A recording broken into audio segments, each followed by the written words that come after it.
Iya, keluarga Indonesia masih bersama kami di Kumpul Keluarga, masih dengan pembahasan bagaimana mengasah empati anak sejak dini. Anti Jo, tadi kalau kita lihat Ibu Nana dan kedua putra-putrinya ini seru banget ya. Mungkin bukan suatu hal yang dilakukan atau dirasakan oleh banyak orang. Ya, banyak keluarga ini satu hal yang spesial.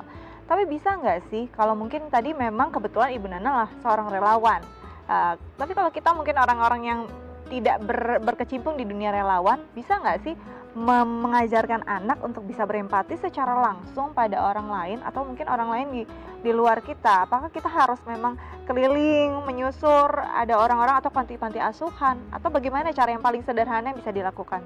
Ya, kalau untuk paling sederhana bisa dilakukan, apalagi sekarang pada saat masa pandemi, betul. Kemudian di rumah aja gitu kan. Jadi kalau untuk yang paling sederhana adalah memang yang di dalam lingkungan keluarga itu sendiri. Oke, gitu. Di keluarga dulu ya. Betul sekali. Jadi antara contohnya ya, kan satu anak memodel terlebih dahulu. Jadi antar pasangan misalnya, kemudian antara kakak dan adik, antara anak dan orang tua dan anak, kemudian dengan anggota keluarga lainnya, misalnya ada asisten rumah tangga dan sebagainya. Jadi lewat keseharian seperti itu.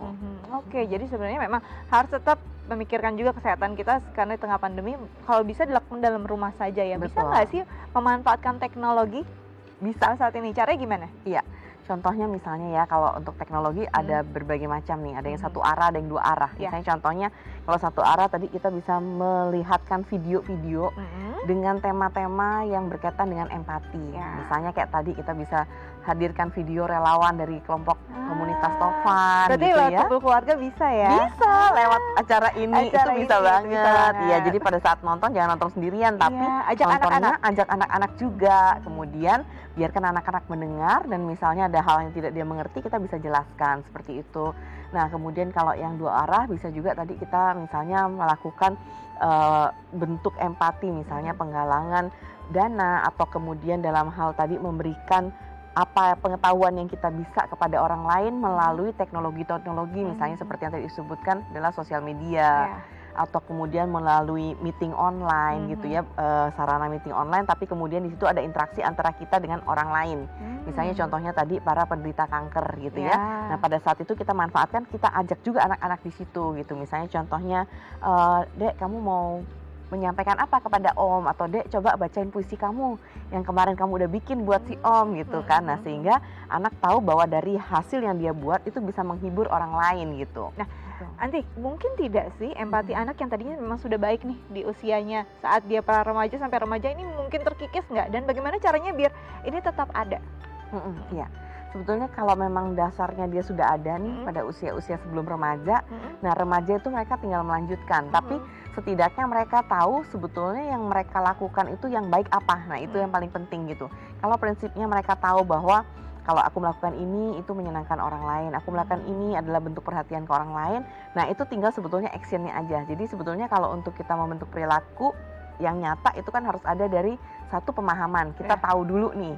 Yang kedua, emosi dulu, kita pernah merasakan, misalnya contohnya pernah merasakan diperhatikan orang, pernah merasakan kemudian diberikan kasih sayang sama orang tua dan sebagainya. Nah, begitu dia sudah merasakan, yang ketiga adalah kan dalam bentuk perilaku. Pada saat perilaku ini dilakukan, nah tinggal repetisi aja atau pengulangan seperti itu. Nah, kalau untuk anak-anak usia dini nih misalnya kan, bisa dengan caranya misalnya dongeng gitu, misalnya kita cerita gitu ya tentang misalnya kancil yang kemudian misalnya sedang sakit, kemudian teman-temannya datang menghibur dia, memberikan makanan dan sebagainya. Nah, kita bisa tanyakan kembali, Dek, kamu pernah nggak ada di situasi ini sebagai si kelinci? Bagaimana perasaan kamu gitu? Pernah nggak kalau teman kamu sakit, kira-kira kamu lakukan apa ya gitu? Seperti itu. Jadi bisa dengan cara media seperti itu juga. Oke, jadi bahkan dari media yang kita bisa lakukan sebelum tidur hampir setiap hari dari dongeng itu ternyata jadi media efektif untuk bisa mengasah empati pada anak ya. Sederhana tapi sangat-sangat ngena pastinya untuk anak kita ke depannya, dan yang penting fondasinya itu tadi Anti ya. Aduh Anti, hari ini aku senang banget, inspirasinya banyak, mudah-mudahan bisa jadi pelajaran berharga juga dan berguna untuk keluarga Indonesia di rumah. Anti, terima kasih banyak, tetap jaga kesehatan ya, nanti kita ketemu lagi di Kumpul Keluarga. Oke keluarga keluarga Indonesia di rumah, gimana? Mudah-mudahan perbincangan hari ini bisa jadi pelajaran dan bahan renungan kita ya. Bagaimana anak-anak kita bisa jadi anak-anak yang peduli, anak-anak yang bisa membahagiakan orang di sekitarnya. Saya Astia Dika, pamit dulu. Sampai ketemu lagi di Kumpul Keluarga.